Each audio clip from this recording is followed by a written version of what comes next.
Hey, welcome to Comics Discourse 114. I'm Hassan. And I'm Brian. And I'm Brian. We fucked up the order on y'all just for shits and giggles. So, Welcome to another episode of Comics Discourse 114, where in this episode, we're on the road to episode 200. In just a few more weeks, our episode 200 will be released. We're not going to talk about what we're going to do for episode 200. You just have to wait and see. We might be waiting to see too. Who knows? We may or may not have figured this out. Shh. The suspense. So I brought up an idea of covering one of my favorite anniversary issues, which happens to be issue 200. And it's interesting. Issue 200 of what? Well, I was going to talk about it. DC Comics also announced at the same time I was thinking about it that they're actually going to put out a Treasury edition of this book. I'm talking about Justice League of America, issue 200 by Gerry Conway, George Pérez, and a laundry list of legendary artists. You got bunch of no names. Yeah, a bunch of no names. Jim O'Para, Terry Austin, Brian Boland, Brett Breeding, Pat Roderick, Dick Gordiano, Carmine Infantino, Gil Kane, Joe Kubert, and Frank Garcia. I think he was the inker there. Fantastic issue. I read it for the first time when I was 10. I remember seeing this at the Tampa airport in 1981. And I'm like, what is this? What? Issue 200 was all these Justice League members on the cover. When I bought this was my third issue of Justice League of America that I ever purchased. You had the big bucks back then to drop $1.50. I know, it's $1.50. It's crazy. Rich little 10-year-old Hassan over here. I know, 72 pages, $1.50. When was the first time you guys read this issue? Today. When I was 48 or 47. Yeah. 47. Yep. I mean, it was released in, like I mentioned, 81. And at the time, the creative team of Justice League of America was Gerry Conway, who was writing the book since issue 151. And he would continue several years later, launching the Justice League Detroit and leaving near the end of Justice League of America Volume 1 run. And then George Pérez was actually the regular artist on Justice League of America up until this issue. This is the issue where he left. Now, I don't know if you guys knew this, but when George Pérez left Marvel Comics back in the late 70s, early 80s, to go work at DC Comics, his ultimate goal was to be the artist of Justice League of America. In the meanwhile, they offered him New Teen Titans. So he took both jobs, and he's actually working on both books at the same time. Now, people can't imagine that because George Pérez is generally known to be very slow later in his career. But during this time period, he was doing 2 books a month. So he became the regular artist with 184 after the passing of Dick Dillon. But he just thought, hey, he agreed to doing Teen Titans. Titans never last that long. Oh, it'll probably last maybe 6, 12 issues, and then I'd be fine. I'd be on Justice League. Well, he left Justice League of America because the New Teen Titans was a big hit. And obviously we know what happened with the New Teen Titans. So I thought that was very interesting. But yeah, imagine 2 issues of George Pérez a month during this time period. It is considered... What a world to get double George Pérez art. I know. Yeah. That's like... that's 2 damn moras a month. I know. Sorry. I was thinking the same thing. I know, it's true. And that's why as a kid, I was also picking up New Teen Titans. And so I was like, oh my God, this is awesome. Issue 201, Don Heck became the regular artist for a while. No offense to Don Heck, but he's no George Pérez. And the 10-year-old Hassan looked at the art and was like, this is not George Pérez.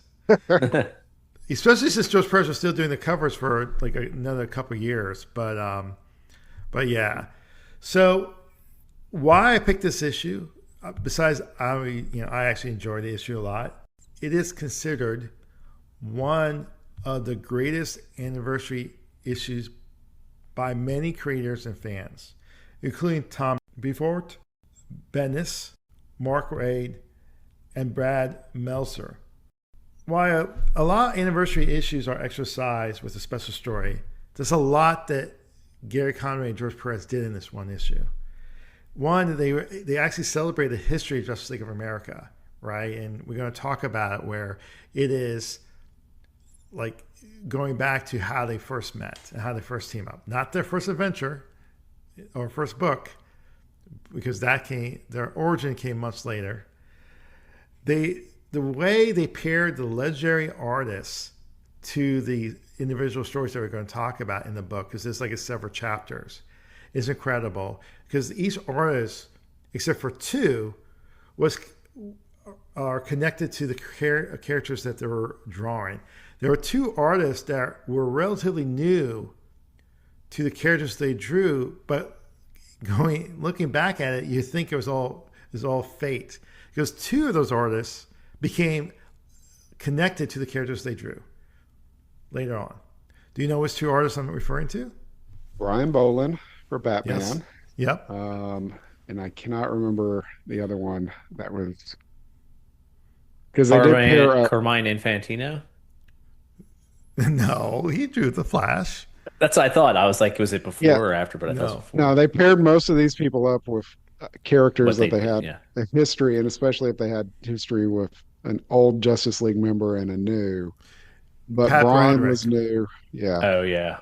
Because Pat Broderick only drew one backup story of Firestorm at the time this book came out. Then 2-3 months later, he became the regular artist of the new book that they launched, which is funny because it's like, oh, you think, oh, it makes sense, Pat Broderick's drawing Firestorm, but he was relatively new to Firestorm at this time. But anyway, we're going to get more into that. This united the current members of Justice League with past members, including characters that have strong history with the team. So, like I said, it was a celebration. And as I mentioned, I wasn't familiar with the Justice League at all, that much. I mean, I kind of knew the Super Friends cartoon, but there's certain characters that I never actually knew about until I read this issue. Like Santana. I didn't know who Santana was. So a couple things I want to mention, and then we can start talking about story. The cover is amazing. I think it kind of spoils the story, which let's get into that. At a high level, it's a story where the original members fight the new members. Now, this is pre-crisis, so it's the original members are not the same original members that people might think of because of Mark Waid and Justice League Year One. It is, but it's the same original 7 members that Grant Morrison used in his Justice League run, although the Flash, Green Lantern were not the same people because they've been replaced by then. And they versus anyone who joined the team since Brave and the Board 28. So all the new members, which when I was a kid, it seemed like a lot. But nowadays, when you read Justice League Unlimited, you read the Avengers, you're like, oh my God, this is a small team of characters, right? Right. Well, it's 15 characters by the end of this. Yes. And Hassan, they were actually missing one of them. You know who? Missing someone that was on the member of the team? Uh-huh. Hot Girl. Yes, I was going to say that. Yeah, And that's because she was tied up elsewhere and they couldn't use her in this book. See, so Brian's going to test my my history of DC Comics because at Heroes Con, plug, 2026, Brian picked up back issue that I'm tipping the hat to people how I know shit. I got you, dude. People are going to say, how does Brian know more DC history than me? I mean, we even get effing Snapper Carr in this, who I cannot stand, except in Young Justice, because, back then he was stupid. Hmm. Um, he's him and Rick Jones way back just sucked. Sorry for Even as a the kid, I fans hate of it. each. Even as a kid, I didn't like Snapper Car. Firestorm's even making fun of him in this damn book, like he's so annoying. Um, but then not just the members, you get kind of get the reservists or the honorary, which I'm sure we'll talk about. Although one of them is shoehorned the hell in so bad. Well, we're gonna get to it, but We'll get to it when we get to it. I'm just yes. Oh, I know what you mean line of though. Like conversation. they use him because there's no way one person will beat the other. Um, and this is also during this. This is during the towards the end of the satellite era, which began in issue 78 and it ends 2 years later, and or two, with the birth of one of the greatest teams of all time, Justice League Detroit. So, before we get into the story and specifics of it, I just want to just ask a couple questions. Now, I one thing was before I asked the questions, my memory was faulty. I think I was telling Brian that, what I loved about Justice League 200 was the inside cover was an index of all the issues. I must have misread that, or maybe I was thinking of another book, because there's no index. It's just Gerry Conway writing about the history of Justice League of America, which as a kid, that's how I learned about all the issues, 200 issues, all when the different members joined the team. So who was the first new member of Justice League of America? This is an easy one, but who's the Green first new Arrow. member? And what issue? Um, it was like six or something like that. It was early on. I can't remember though. Four. It's I was four. gonna say four, but I was thinking six. So And then when was the Justice League of America origin actually told? I A know that couple one. issues in. Go for it, Brian. 9. Nine. Yes. And when I read their first story was in Secret Origins. They had a I Justice got that League. off the rack. Yep. Uh, I have the trade that had Secret Origins of all the Justice League members, and then it had that issue of Secret Origins because that used to be a DC series that went for a long time. So before we get into it, what you guys, high level, what you guys thought of reading this for the first time I decades later? I think Gerry Conway needed to learn the history of the Justice League because these are completely wrong. Wonder Woman was not there. It was Black Canary.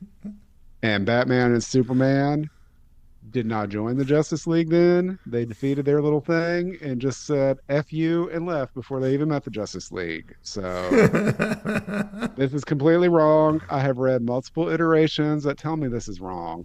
I don't Batman know has what the fuck always happened. been there, Brian. What are you No, talking no, about? no, Brian, it is the Batman. He is not referred to as Batman in this at all. It is always the Batman. I don't know if y'all noticed that. Yes, Like they're yeah. even talking to him, the Batman, the Batman. It's This not is the when they Hawkman or the Superman, but it's the Batman. this is when they try and make him more dark, and yes, Yeah, especially his like right when he shows up for his battle. yes. It's very menacing. um, I think this is a good actual way to do a book with numerous creators, and Hassan did tip off. I read back issue. They spent months doing this and coordinating it to give the right the artist time to do their couple pages and do them right. I love the full page spread of each of the battles. And Hassan, I was kind of, as I was reading through this, I was like, Hassan needs to do a OA project where he's getting people to recreate these for him, like all seven of the battles, because I think that's like right up your alley. Like Zatanna Eh, versus Wonder Woman and yeah. Flash versus Elongated Man, because you're not going to get the original art. We know that. But I It's think it'd be super fun expensive. commission. Yeah, I think it'd be fun commissions to do and kind of different. Um, you're looking like I'm a little crazy, but Well, I appreciate that. What about you, Clark? What do you think? What you thought? Yeah, I mean, so I knew nothing. I knew literally nothing about this, and I was reading it, and I was like, "What is going on?" They're fighting, and I was like, "Oh, this is like an old story. I got it." And then it kicks in, and it's like Firestorm versus Martian Manhunter, and I was like, "Why is this happening?" Uh, you kind of catch on. Like once you catch on, you're like, "Okay, this is fun." But yeah, I would agree with Brian. Like, it's really good for like to see all the different art, all the character. You're like, oh, cool, new characters. Like it's the story's like pretty comic booky. Like the whole thing is comic booky, but like in the best way to get you hyped for comic Yes, books and these characters. it's not a realistic story. They were brainwashed. Spoilers: they were brainwashed years ago when they fought they're clones of these aliens, and it was which doesn't make sense, but it's The just fun original to secret yeah. origin of the Justice League is not very complex No, compared to what you would get today. it isn't. It's The, kind of hokey in a oh, bit. I'm going to get to that first in a second because Um, there's a scene in there that I'm not sure what the Flash his only purpose was to fall down. yeah. And the structure of this is going back to like the old JSA issues and some of the early Justice League adventures where they have a framing story and then they'd all pair off and do little team ups and then come back together at the end. And this was really paying homage to that. Um, but it was actually done well because some of those really weren't, and they were kind of odd if you try to read some of them now. That's not to say this isn't dated. It is, but not in a super bad way. It's a fun Justice League story. Yeah, I think what made it special to me, obviously being the a new reader of Justice League of America. I think all the different characters because back during this time period, Avengers would do this, Justice League of America, Legion of Superheroes would do this. They do this roll call thing where they don't have the whole team in each issue because there's just so much to write with all these different characters. So they have a roll call. So one, just add all the characters, and then the different artists bringing in the history of the Justice League of America into the book. You have a returning member, which is always cool. You can't end an anniversary issue without a returning member. So in aggregate, it was a perfect book in my mind. Except for the stories is kind of okay. Like it is super fun. Like it's like DCKO. Like is that like the incredible story? No. Is that super fun? Absolutely. Absolutely. Well, and I mean, let's get into the story. But one last thing, I think also made it special. Normally, anniversary issue has nothing to do with the history of the book, and this did. That's why it was truly an anniversary issue, without it being like a sitcom flashback episode.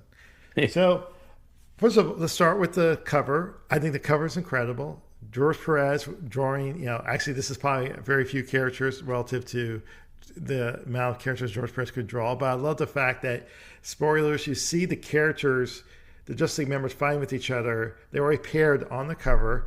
And I love that in the background are the different locations of the batters. So I thought that was really cool. And yeah, it starts off with a quick recap of the origin of Justice League of America. And well, it is a little stupid. I mean, not stupid, it's probably too strong a word, but back in the when Justice League of America first came out, they did a lot of science fiction stories. And this is purely a science fiction story with superheroics. And they all fought different aliens that came to the planet Earth in kryptonite meteorites, right? And then they hatched from them to conquer Earth. Now, first of all, how much kryptonite was around DC Universe back in the pre-crisis? It's like kryptonite is everywhere, right? Yeah, and it's just weird that these aliens are coming to Earth in bodies that were cloned for them so they could rule their own planet. So they're doing battle on Earth to defeat each other so they can go back and rule their home planet. It's but yeah, this one when you read the updated origin, they're not in kryptonite meteors, but I guess originally they were because you got to do something to fuck with Superman so he can't just defeat everything on his own. And keep in mind that back then, Green Lantern could not fight anything with yellow, and Yellow. he fought a yellow alien, of course. Just by Um, happenstance. The thing that yes, cracks out of his is a giant yellow bird. and my favorite part is when five of them meet up together, and suddenly radiation is coming out of the meteorite, and the bodies turn into wood, and it's a wood alien. And how they get out of it Oh, is wood aliens. Is it it was Groot? Kamakura. Aquaman managed to slam against Green Lantern's ring. Then he used the ring to restore John's head to normal. How did he know that John could then have super breath to blow the Flash into Wonder Woman so she could actually go through the Green Lantern ring and be freed? So stupid, right? Yeah, And but it then was really it was into Black Canary so she could do the canary cry and shatter the wood creature. Like, let's get this right. and then Superman is being defeated by the kryptonite itself with the last alien. Batman with his bat plane just flies by, ropes it, takes the meteorite away, and Superman deals with the alien. And then instead of putting the kryptonite meteorites in a safe spot, Oh, no. they they went back and put them where they found them essentially, or in different places. Like, yeah, that seems safe. But that's the birth of Justice League of America. And then they had the roll call in the next page, and it's a nice double page splash of the satellite, which is really a cool headquarters. You Yeah, gotta admit the satellite's a cool it is. headquarters. That Yeah, whole double page spread is really fun to look at, yeah. except for all the clouds shooting off of the Earth. But it's super cool. I love that page. And so Firestorm is there watching, doing Modern Dirty. And we're not going to get into details of the batters, but the first one is Firestorm versus Martian Manhunter. Now, this is the first time I ever see Martian Manhunter because he did not appear much in DC Comics until Justice League Detroit. He went away for a long, long time because, he comes in and Firestorm doesn't even know who he is because, Brian, he doesn't do his homework. Yeah, that annoyed me. I can get like John not knowing who he is because he's on Mars too, which I know nothing about. I think I've read something about it, but I forgot. So he busts in to fight Firestorm, wanting to know where the hell the Justice League is, what the satellite is, because he doesn't even know any of that. But yeah, the fact that Firestorm does not know who Martian Manhunter is just bugs the shit out of me. It's like, dude, you're on this team. You should know who the people are. But it's Ronnie. He's not the brass tool in the shed. But the professor is in his head. One of them should know. He does, sort of. They get mad. He gets mad at him when he talks to him, though. He's like, "I'm Yes. smart too." Yeah, most of America is mad. Like, because, Firestorm talks out loud to Professor Yeah, Stein, and no one knows that he's talking out loud. And Martian Manhunter's like, who do you talk to, boy? What is this place? And why did JLA singer device lead me here when I activated the homie singer? He's really mad.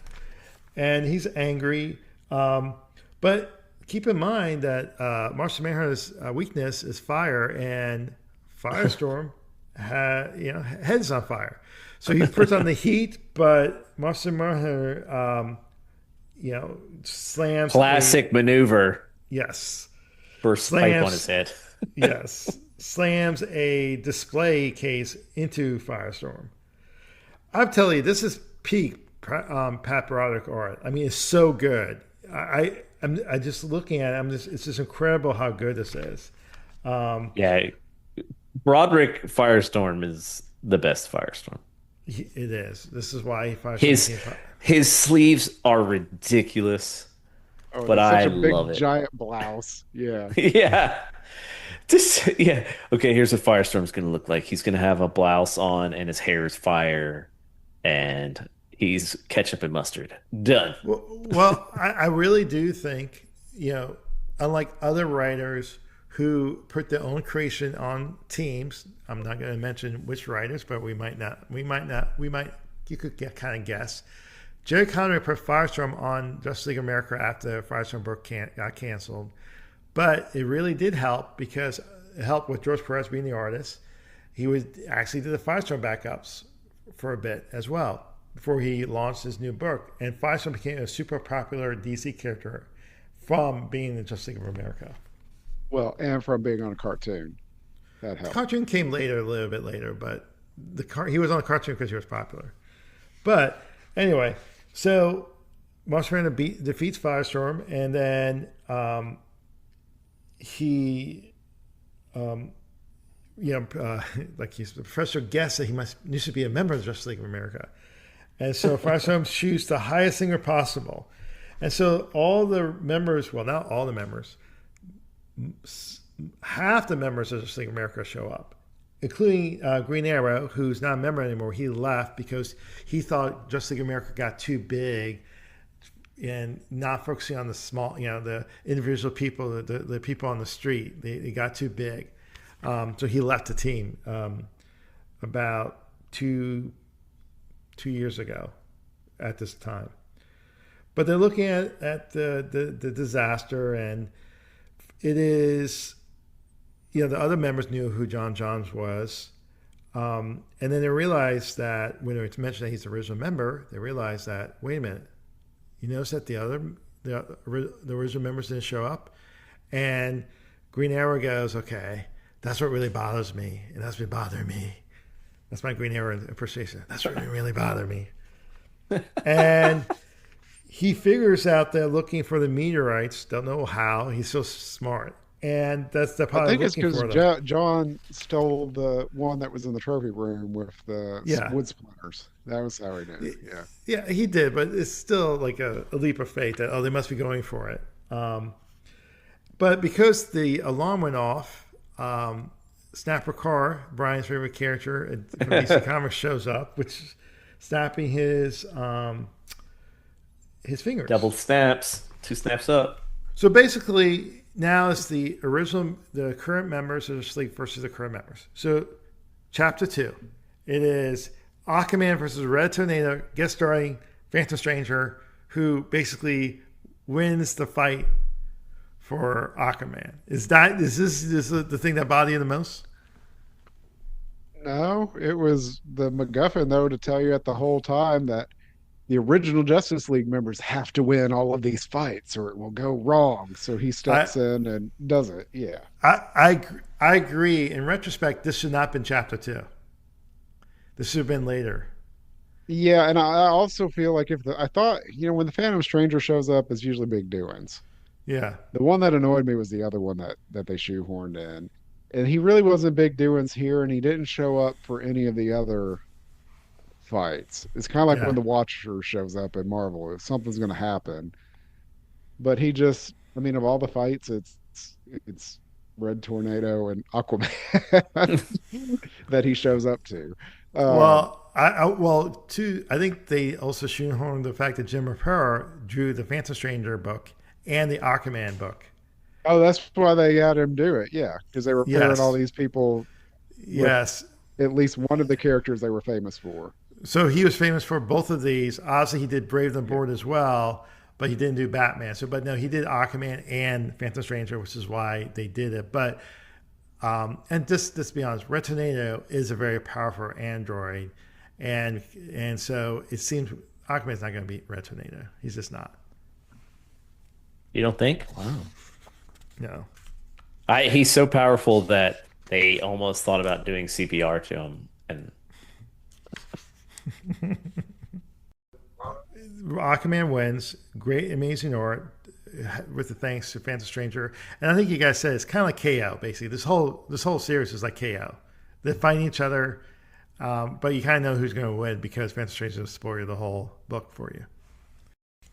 What's interesting is Firestorm and Red Tornado has a friendship. It started with a two-parter about Red Tornado's origin, and then even in the Firestorm book. So it just give you that background.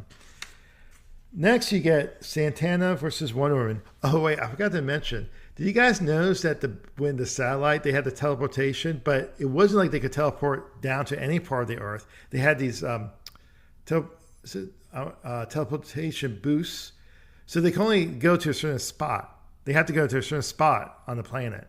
So Santana had to fly all the way to Paradise Island. Makes no sense. I don't think she's that powerful. That's a lot to fly. She has a pink cloud boost. I didn't even know she could fly. I would think she could Got a just maybe magic because spell from her daddy. Yeah, but what magic spell did she cast to make that? The one that says fly pink backwards. gas.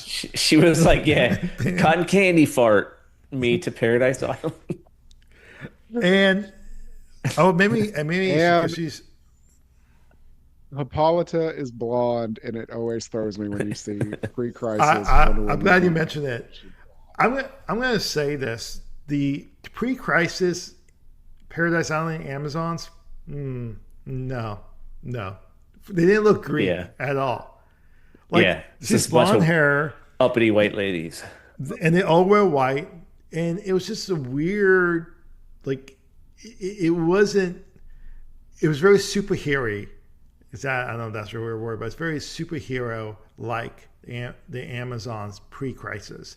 What George Pérez did made it like tie into the mythology much better.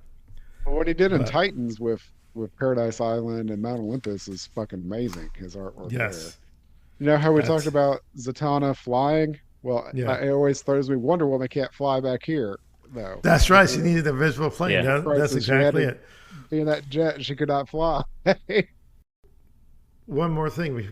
Why couldn't Santana, if she's a rich, why couldn't she just teleport? I mean, wouldn't that be easier? I don't know. Yeah. And in the fight, where Santana's trying to get, splash a whole wave of water on Wonder Woman, it backfires Santana. But hey, thank God they had the purple ray back then to save Santana. That was like The ray pops up every now and then, occasionally, but it used to pop in all the time for crisis. All the time. Yes. Oh, something happened. Let's use the purple ray. Yeah. I mean, Changeling pretty much was dead, and they brought him back using the purple ray. Then it's Green Lantern the Atom. Now I forgot how Atom travels so cool with the phone. Now I don't think he could do that nowadays with an iPhone. I don't know if he could do that. He would have to be like Electron. He has to turn it into some sort of radio wave. But amazing art by Jill Kane. Airwave could do it. And I love this where, the Atom, who's powerful, even though he's small, hits Hal Jordan right in the face. And he's knocked down. And Hal Jordan's just talking to him.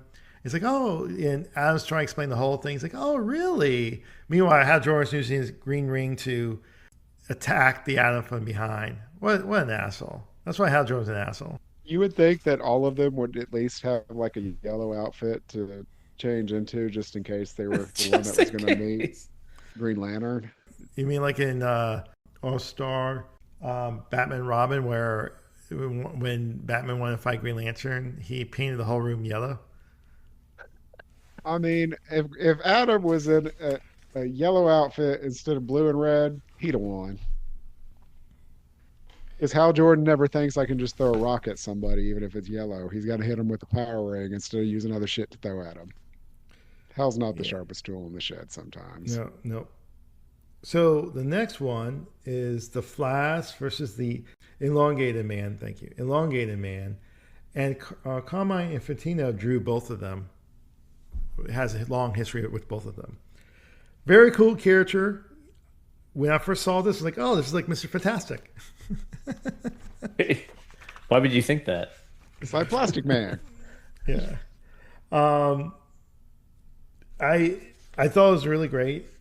I think the Flash is a great character. The powers, this is super speed. You create an optic illusion. And that's how he fooled Ralph and beat Ralph.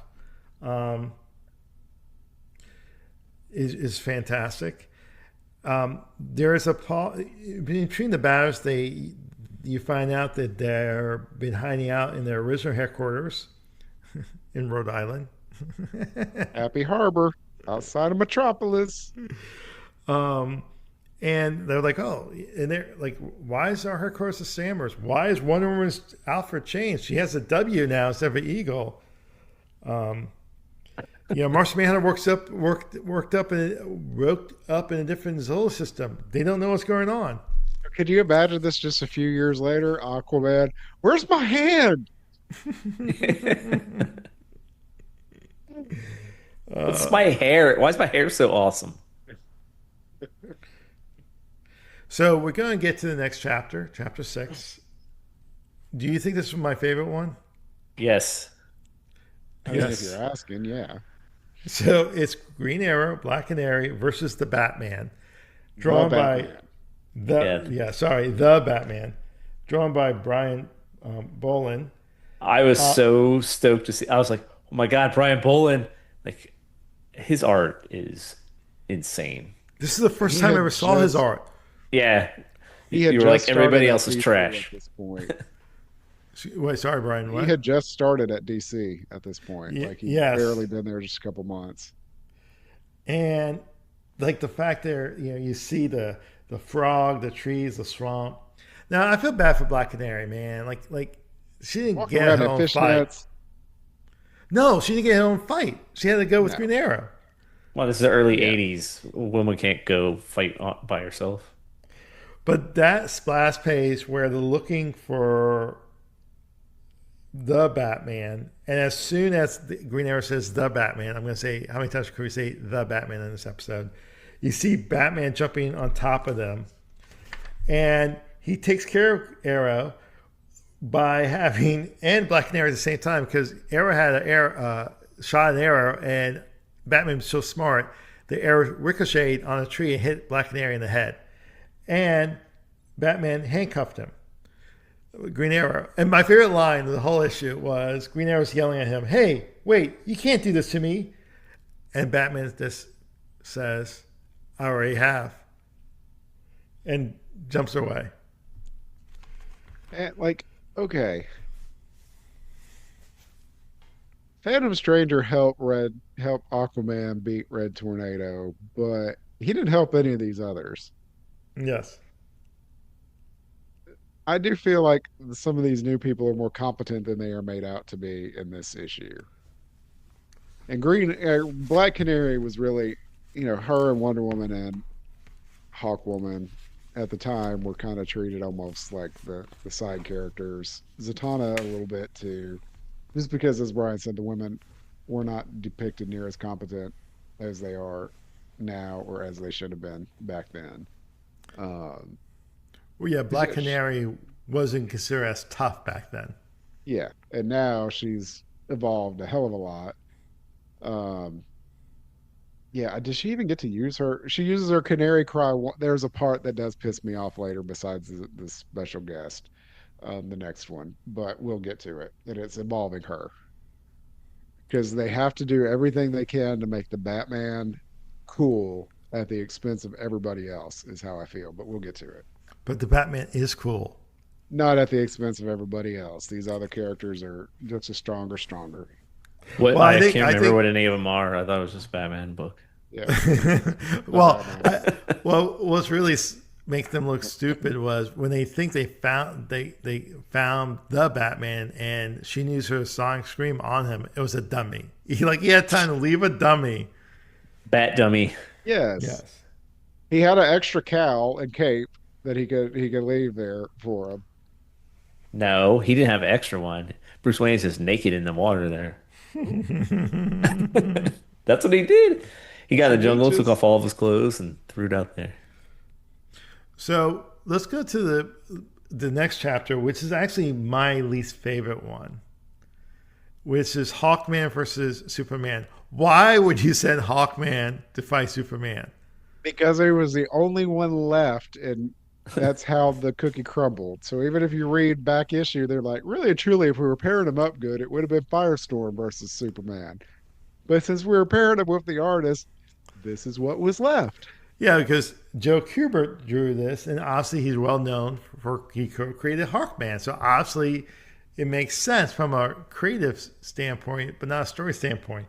And then The Hawkman only went one and left for get, him to fight is Superman. So and then he shit out of went to get old weapons because he just assumed Superman would come with through would not be him.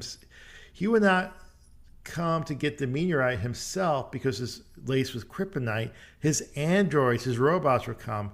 And remember, this is back when Superman had a lot of robots just hanging out in Fortress of Solitude, causing trouble by doing stupid things and trying to almost expose his secret identity. But anyway, actually, it's fun stories. Hawkman gets his ass kicked, literally. he gets his ass kicked to space. Yes, incredible art. Does he just die? Like No, because I was Hawkman just like, can, what just happened to him? Oh, he get like beamed out. yeah, because they Yes, yes. because we Okay, go had to ahead. find a way to shoehorn in Oh Adam yeah, Strange because he's an honorary member, and Hawkman just happens to be in space when a Zeta beam was coming right where he was. And they had to do like 2 pages of to have Adam and Alana Strange in there. And they he's were going to try to also shoe him in earlier, but it didn't work, so they used him there. and That they that part did barely not got fit at all. It did not fit at all. Yeah, That was the they part that barely got me. got Adam Strange on the cover too. Yeah. yes. They didn't even color him in.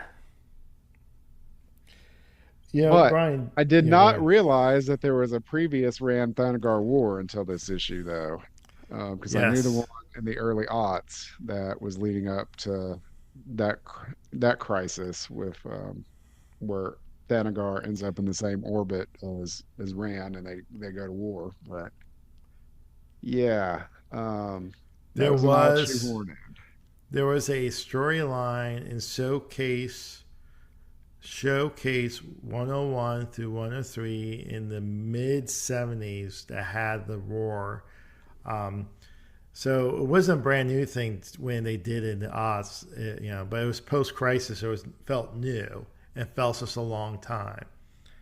Um, I don't get the guy's outfit too, though, on Rand, but that's just me. It didn't fit. Like everyone else is dressed like fully clothed, and this guy is dressed like he's going to the disco.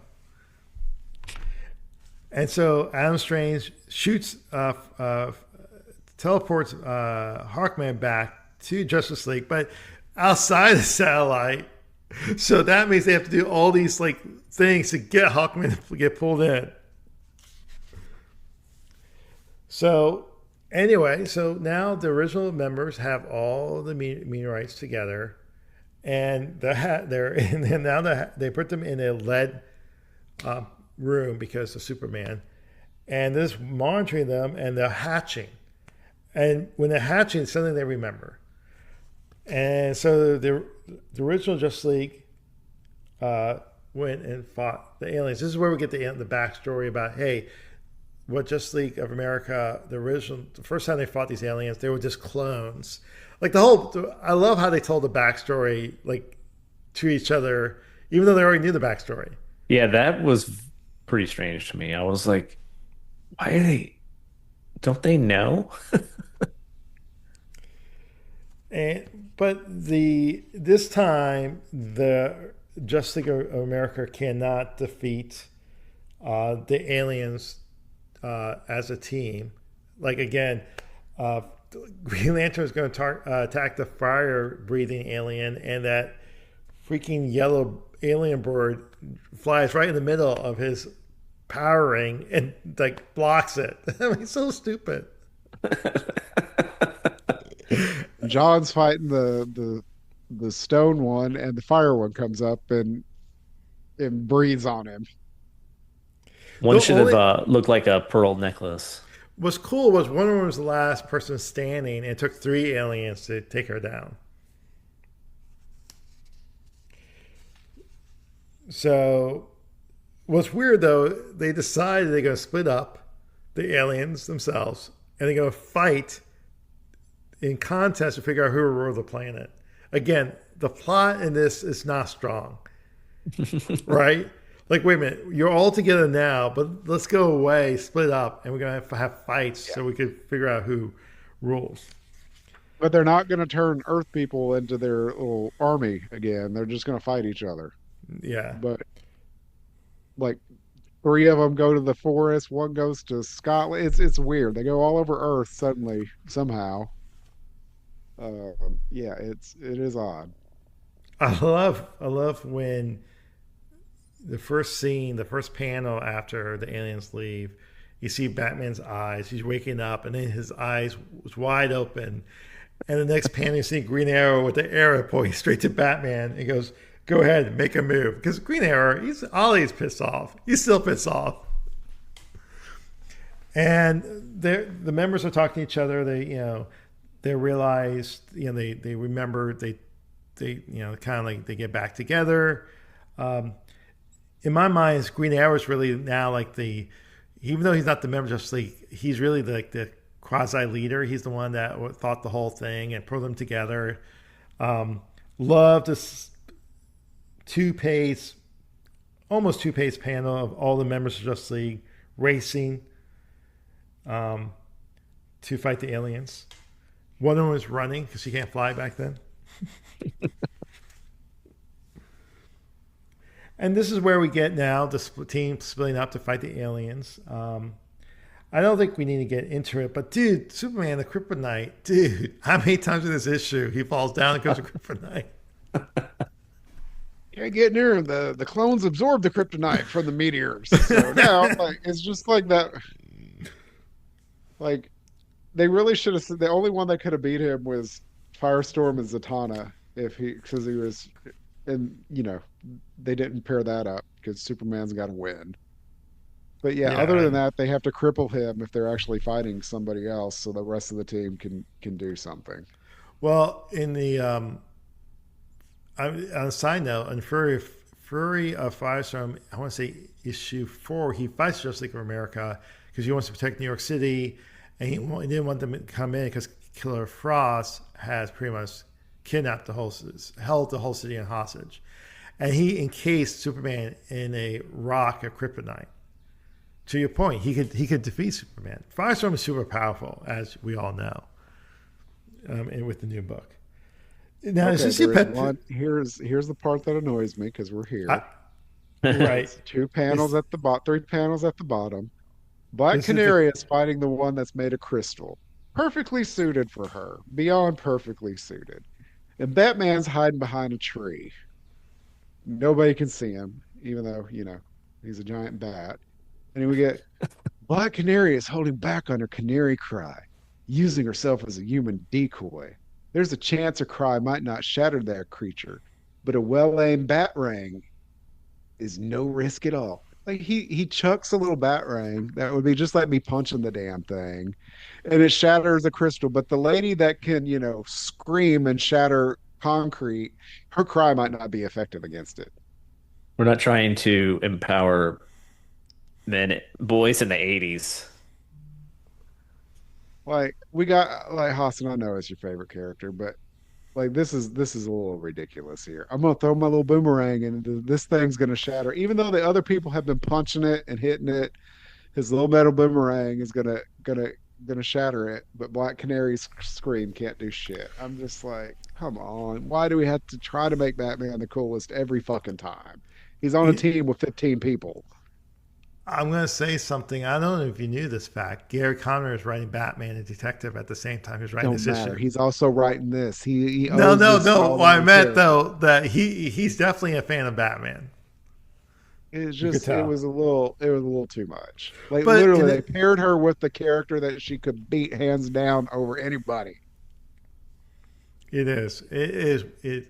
I mean, they had to make some Justice League members be kind of not Not as competent. strong, not Yes. competent, in order to make this more interesting. Like in the next chapter. So obviously, next chapter you have Okay. a I got small I got team. back up. I got back Right. up to make it more interesting. But she didn't get to do anything. It was purposefully elevate Batman to look cooler.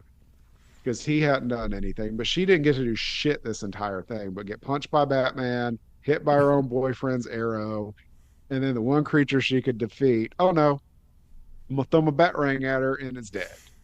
Like she gets no moments in this entire thing. I mean, Brian even put one of y'all even pointed out she don't even get a chapter by herself. She got to go fight with Ollie. I know, I Satana at know. least got her own moment to get her ass kicked. But anyway, I don't disagree with you. I don't. It's a different time. It's a it different is, time. it is, it is. Batman always has to trump everybody. Yes, yes. And then when they don't do that, he gets mad and he leaves the team. Or he comes up with ways to kill them all and lets them know it. But she's not the only one that gets shortchanged. So in the next Oh chapter, no, she's not. But it's real bad for her. yeah. I mean, Hawkman just gets trapped by the tree guy, right, in the same chapter, right? And it's a whole bunch of. We're not going to go into the details, but it's the biggest, largest. Like half the Justice League team fought these aliens, and then the next two chapters are smaller teams. So the next chapter is this is my favorite part: the Flash, Elongated Man, Red Tornado, and Aquaman go fight the Fire Dude and I think the Water Dude, or not Water Dude, but No, it's like he's glass or something. he's Like there was one made out of crystal and one that was kind of made out of glass. And it was just like they're pretty well the same thing. yeah, he's glass, but he could still go. But it's the first time I thought Aquaman fought him in water. But anyway, first of all, Flash is just running and he just gets blind, and then he's out for the rest of the battle. That's so stupid. And Aquaman, but this is Aquaman being cool. Takes the guy, drags the alien all the way to the depths of the ocean so that he cracks under pressure. Man, right off And that shore is really deep there. There's no beach. Yeah. I know, I don't Straight down. understand. That, That about makes no 1,000 sense. feet. Well, hey, that's why they say, hey, you gotta be careful with some of these the shores. You don't know how deep it is. Yeah. You go like Yeah. 2, 3, and then 10,000 feet. I don't know. Especially if you're made out of glass. Be careful. And then what did Ralph do? He twisted around some fire and didn't get burned, but he's so courageous for it. And then the last batter, it's Adam, Firestorm, Green Lantern, Martian Manhunter versus the big rock guy. Gray Gargoyle. I was thinking, yeah, Great Gargoyle, Block from the Legion. Yeah. So many characters I think about. And the flying bird, yellow bird, that obviously Green Lantern's afraid of. But it's just weird. Green Lantern kills the alien by using a jackhammer. And that's all he does. Yeah. Destroys the alien. And then And- catches all the rubble. And then shoots Adam into the yellow guy's eye. Yes. So what did Martian Manhunter and the Firestorm do? Nothing. They distracted it. Firestorm didn't do anything. Oh, Firestorm did one thing. He got some snaps in. Yeah, Martian Manhunter got birded at. And that was it. He's done. So this time, Justice League was smart enough. So after this battle, instead of hiding the meteorites on the planet, they decided to send it to the sun. So let's ask a question: did Justice League America kill these aliens? Yes. They said they didn't because they're not real. And I'm like, these were clone creatures with sentience. They were real. And Justice League just killing them, but they had to say they're not killing real things. It's yeah, I was just like, yeah, y'all just straight up murdered 7 aliens. So, by the way, I love George Pérez art, but the way he draws Snapper Carr sometimes, he's supposed to be a young kid. He looks very old in this. Maybe because of his outfit. I don't know. But anyway, so at the end of the story, the Justice League is saying goodbye to Martian Manhunter, Snapper Carr, Brian's favorite character, and Green Arrow starts being melodramatic, say, oh, that's my cue. Members only, it's time for me to leave. And Hawkman, even though Hawkman and Green Arrow historically has been, like, they always argue, he said, Arrow, don't leave. Come back to us. You must know that we need you. And, Green Arrow saying, nah, I don't need you guys. I'm a loner. He's like, who am I kidding? And so, generally with great anniversary issues, there's a returning member or a new member, and in this case, it's Green Arrow.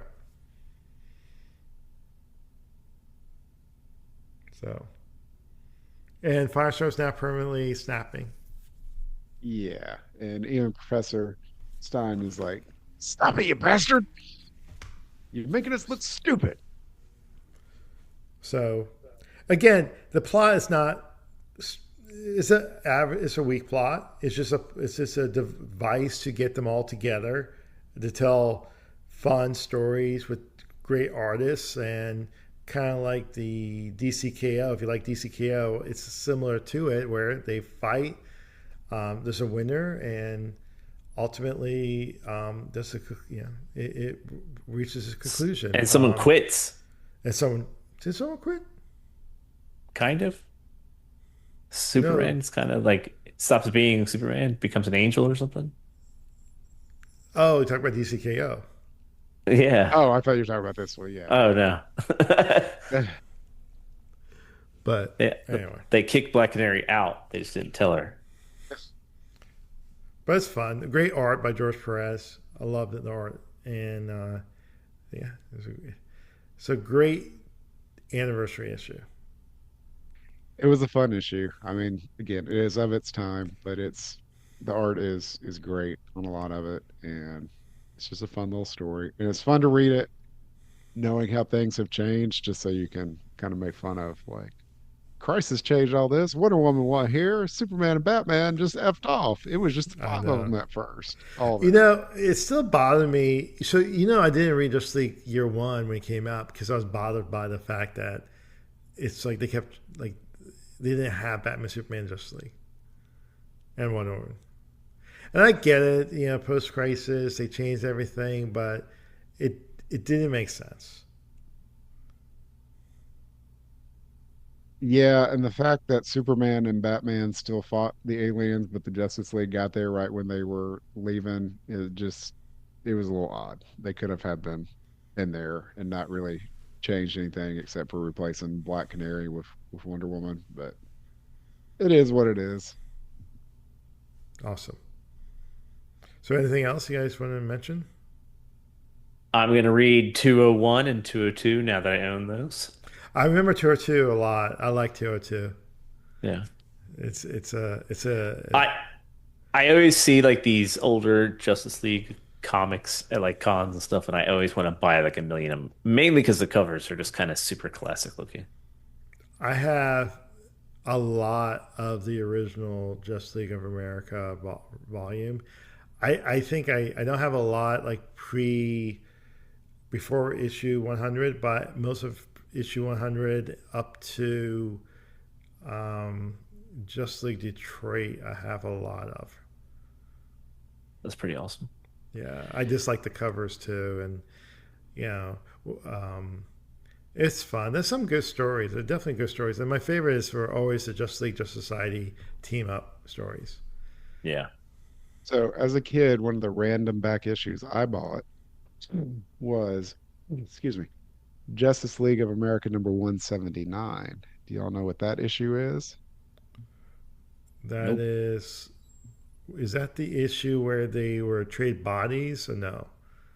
It's the cover is Superman yelling at the Justice League. As of now, Firestorm is a member of the Justice League. Any Oh, objections? I can't believe I did not remember that. Yes. I kind of thought you might, but I had that and one with Supergirl on the cover, and like some bees are attacking or something. I can't remember what issue that is, but that's the backup that had the assemblers from that we talked about in Justice League Europe. They had Oh, that backup. that's a weird story. It is, but they pulled it forward and used it post crisis. Um, I also yeah. remember, like afterwards, reading the Manhunter storyline in Justice League of America, where Steve Englehart brought in the Manhunters, and linked it to the Green Lanterns. Fantastic story, fantastic. I mean, it was so good that they adapted it for Justice League. Is it Justice League Unlimited or at least the Justice League animated series? Great story, and honestly, the whole Manhunters has been used so many times in DC Comics since then.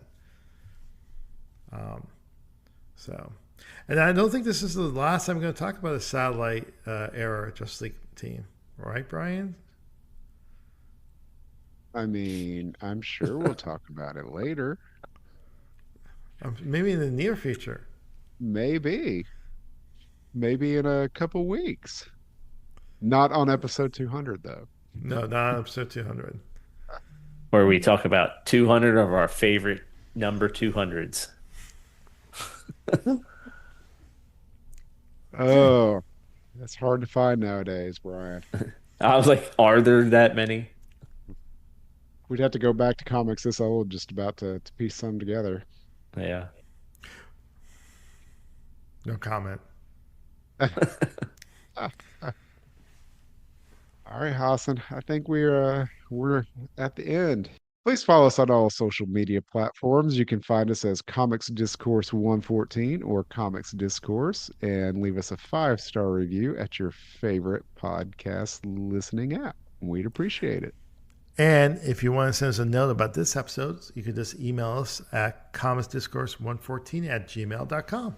All right, and next week is the mid-year favorites, if I'm not mistaken. So join us to see what we have been loving this year.